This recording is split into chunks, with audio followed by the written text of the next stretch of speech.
Yeah, my name's Vivian. Yes, Matt, I'm in this area. This is an area that I used in, grew up in. I'm from I'm not from Newham, I'm from Stepney, but I come over to Newham. And so, these are all my ends. This is where I used and And it's funny because I've been out today, and I used from a young age. I'll give you a little bit of history. So I used from the age of 13. I used Carto drugs from the age of 13. I first took heroin by injecting it. I had an older family member that's how we used. And so that's how I used. And my life entailed on me going in and out of prison. From the age of 15 was the first time I entered prison, and 44 was the last time I went in there. My son was born while I was in prison. I was a using addict. He wasn't born with a habit because I was removed from the streets and had the opportunity to be detoxed. My son was adopted by my mum at 6 weeks old, and I handed him out of Wake Prison to her. I now have a relationship with my son, but that's how my life went. I had another child who I dragged up through addiction. I took her in crack houses, I took her shoplifting, little burglaries. She did everything that I did because I was scared I was going to lose her. I could not put her needs above mine. I didn't have that ability, and that's my truth. Do you know what I mean? And that's what this is about for me. It's about being honest. I come into this fellowship and I didn't know what honesty was. I really didn't know what it was. My whole life was dishonest. And that started young. My mum's a Catholic. We were brought up in churches. We went to church. But believe me, I would get a beating if I told in the church what was going on when my dad was coming home paralytic. So there was dishonesty from really, really young. And I didn't recognise it. I didn't know it, if that makes sense. I didn't understand it. That's what this was.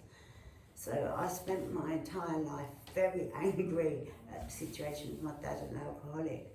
I had an older brother that was using, and there is only me and my brother. I've got 8 brothers and sisters, and I come from a really big family. My dad was a violent alcoholic, but my brother, he was a thief and he was a drug addict, and I see it as really different. I couldn't see that it was the same disease at that stage, and that's my truth. I'm just being honest to you. I didn't see it as the same thing. I see alcohol as a really bad thing, and drugs as a really good thing. and that's the truth, and that's how I see the world. It was really black and white, and I still can be very black and white in the way that I think.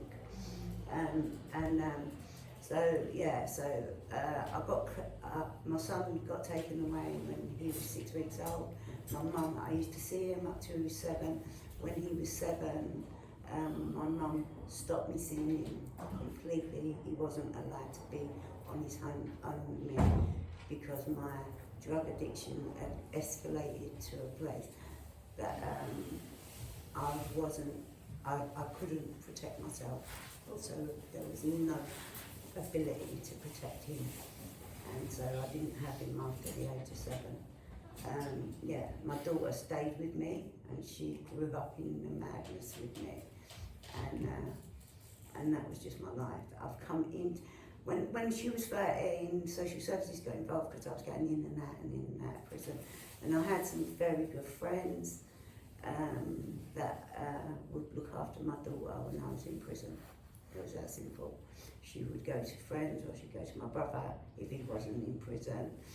And she spent her whole life visiting prisons, or her dad, me, her uncles. That was her life. And believe it or not, my daughter has never committed a crime. It's mad. All this stuff went on, and they say they either go this way or that way, but both my children don't have criminal records. And even so when people say to me, no, it's because of the way I was brought up, sometimes I think, Well, they was brought up in it, in the middle of it, in the middle of the bed, and they've managed to stay positive in it. So, and I didn't get clean until my daughter's 34, my daughter's 34 now. So I didn't get clean until she was 20 odd years old, and she had her own daughter. And I got clean, not because I wanted to, I got clean because I was ill.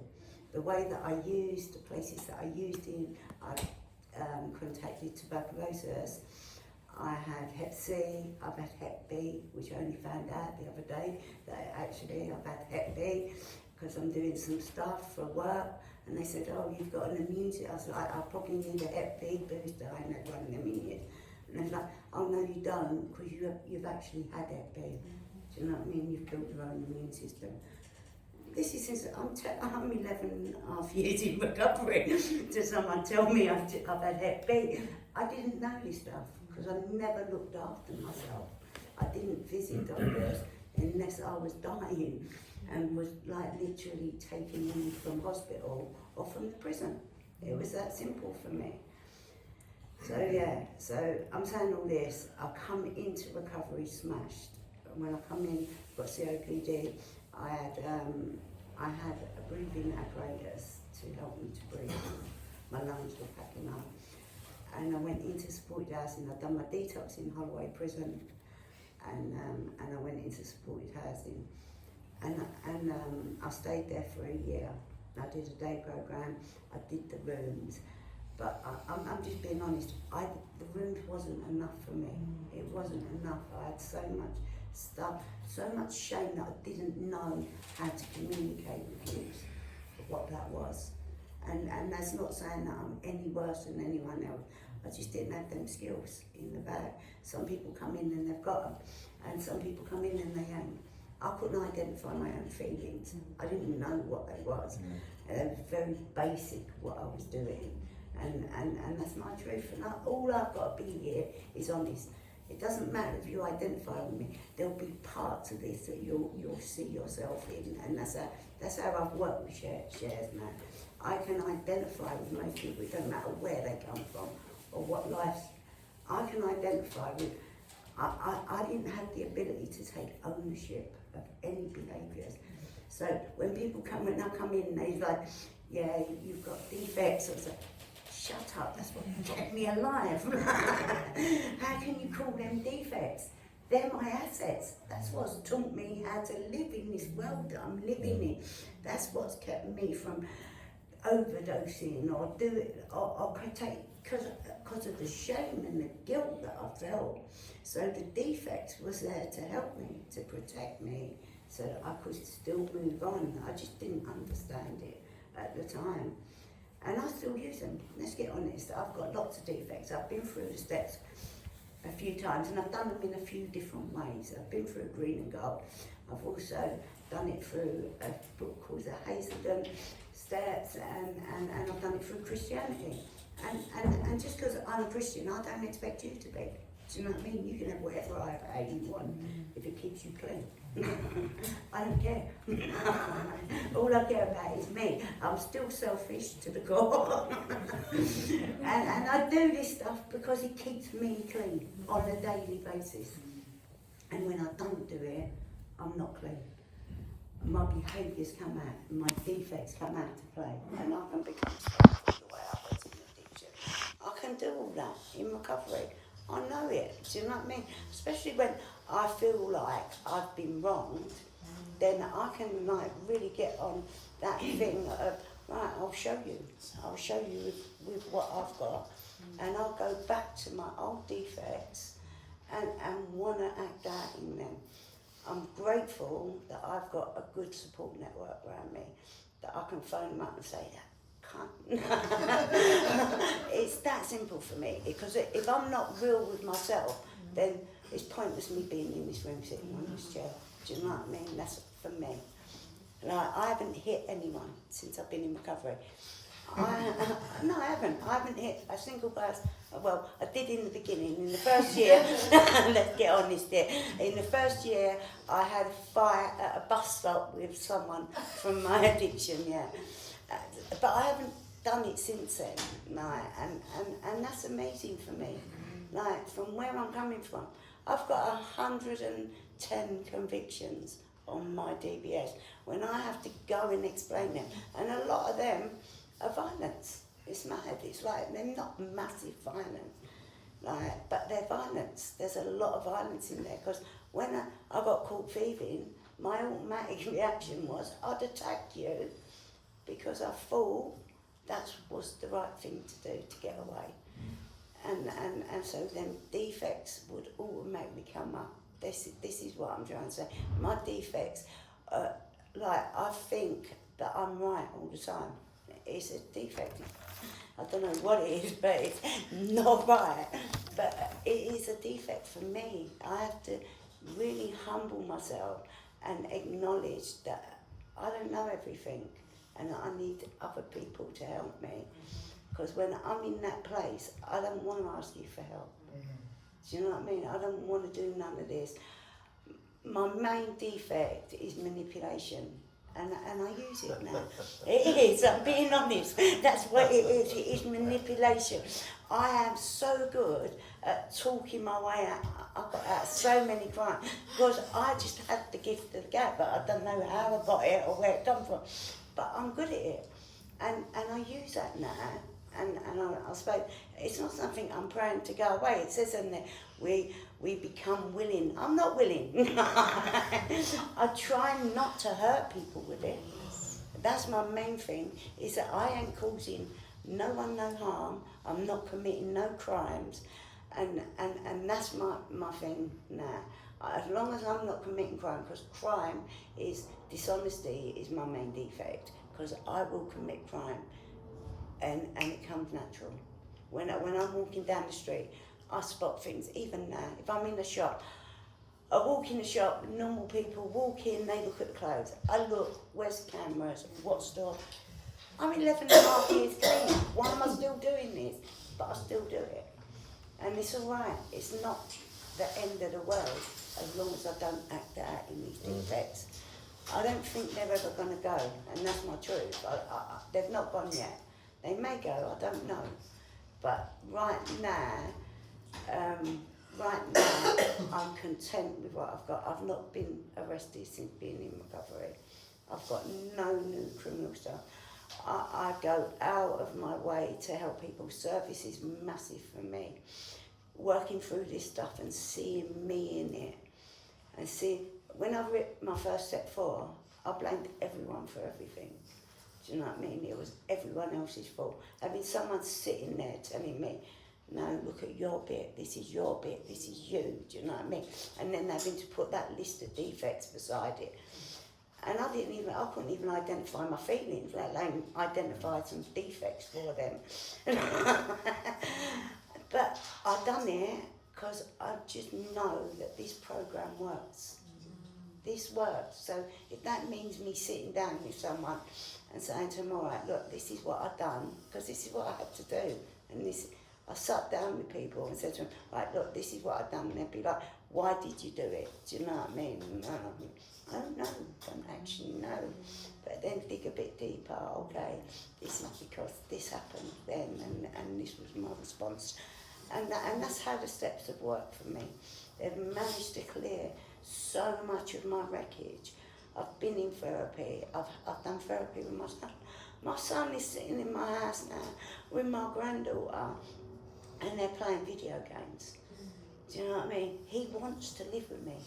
He's got to know me since he's been in recovery.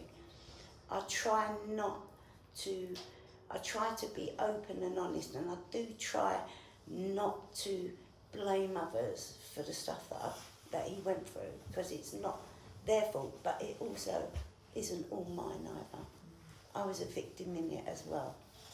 There's a responsibility that I have, but there's also, I don't have to take the blame. I'm not a martyr, if that makes sense. I've got some responsibility in it, but it's not all mine. And that's what I've had to learn, and that's what the steps done. So the shame's not so much. I can live with it, I can walk out, I can talk to people, I can be honest and stand and hold my head up. Yeah, I don't know if that's really on step 6, but I'm just like, I'm just trying to explain like how my head is in all this. I'm grateful that I've got defects. I am, because if I was perfect, I'd be a fucking monster. I would, because it keeps me grounded, knowing that like I can step out. It's all right to make mistakes. It's not the end of the world. Do you know what I mean? I can make them mistakes, and I'm gonna learn from them. It's a gift. All this is a gift for me. It's something I've been learning since I come in, and I've got a sponsor, I've got a support network, I've got people right around me. I'm not great at sharing in meetings. I still have that arrogance that says, it's none of their fucking business. But it's alright, do you know what I mean? I have the people I need in my corner, fighting with me, that step with me every day. And when I'm struggling, I have people that will come round and sit with me, phone me, talk to me, whatever I need. And that's only through doing this stuff and being in the fellowships, because all those people share the same thing that I've got. They've all got that disease, and that's all I need to know. If they've got the same head as me, I can tell them what I think. Do you know what I mean? And this is what it is. I come in here, I didn't have no trust. I didn't have no ability to know who I was. I didn't know what damage I'd done. And I've come here and managed to sort through that stuff and take ownership of what's mine, but not take ownership of what belongs to my dad or my mum or any of that stuff. Just what's mine. And it's a gift, that is, because now I don't have to walk in other people's traumas. That's as simple as it is for me. I'm now just got my own stuff and this process, and hopefully one day I'll get rid of it all. I don't know, maybe. Because it don't go away just because you're in recovery. You still add to it. But yeah, if you're new round, get yourself a sponsor. I don't know about get yourself a sponsor, get yourself a support network, first of all. Get yourself a support network. Go to meetings, read some literature, have a look at the readings, they're amazing. If you start reading them and start reading them from the book and highlighting it and identifying with it, it makes this journey so much easier. Yeah, and find your sponsor, but look around, don't pick the first person. They don't normally work out, in my experience. So yeah, that's me. Well,